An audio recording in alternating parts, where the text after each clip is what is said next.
Welcome to Haldisbury, West Yorkshire, a small town surrounded by rolling hills, quaint pubs, and friendly faces.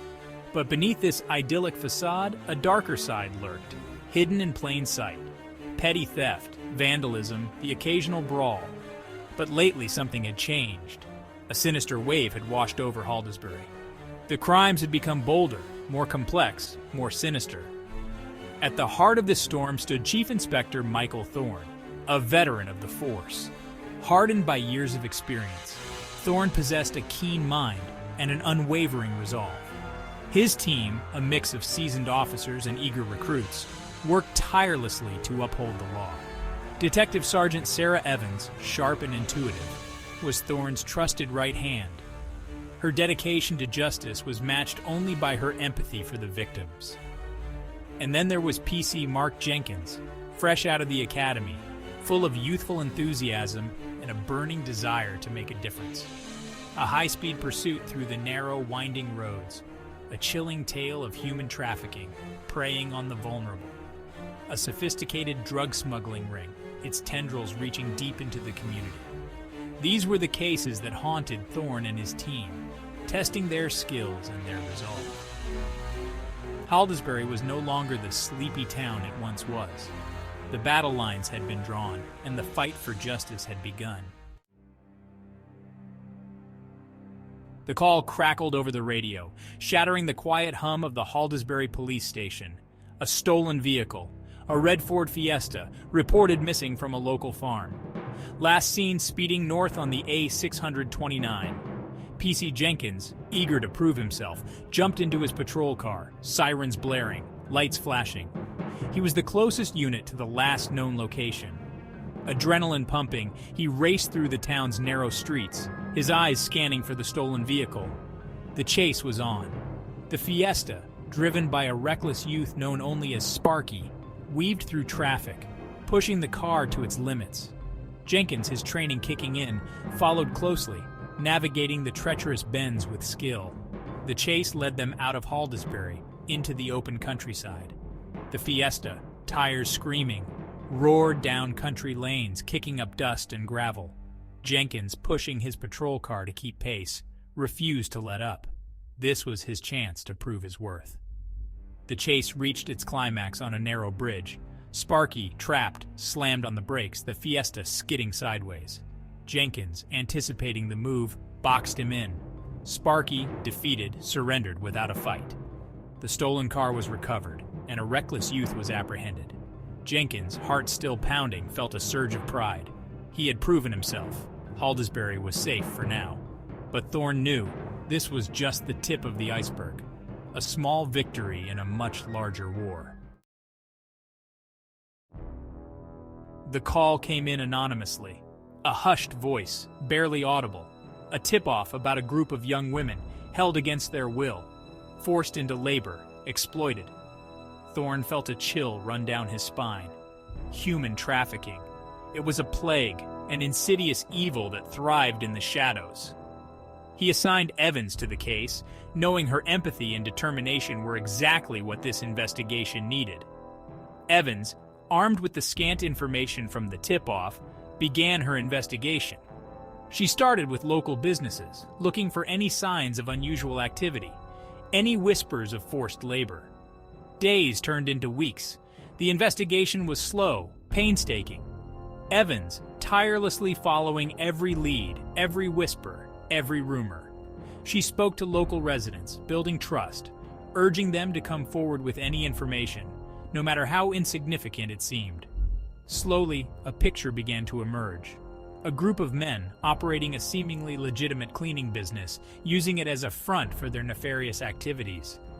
Evans, piecing together the clues, felt a surge of determination. She was close. The raid was swift and decisive. Thorne, leading a team of officers, stormed the cleaning business premises.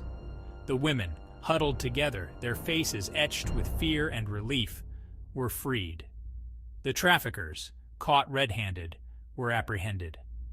Evans, watching the women being led to safety, felt a wave of satisfaction wash over her.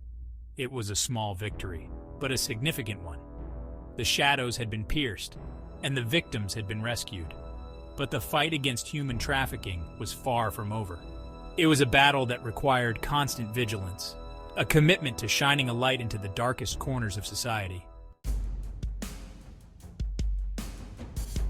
Section 4. The Opium Trail. The package arrived on a cold November morning, addressed to a non-existent business at a disused warehouse on the outskirts of Haldisbury. Thorne, his intuition piqued, felt a sense of foreboding. He called in Jenkins, his enthusiasm tempered by the gravity of the situation. Together, they carefully opened the package. Inside, nestled amongst packing peanuts, lay a small, unassuming bag.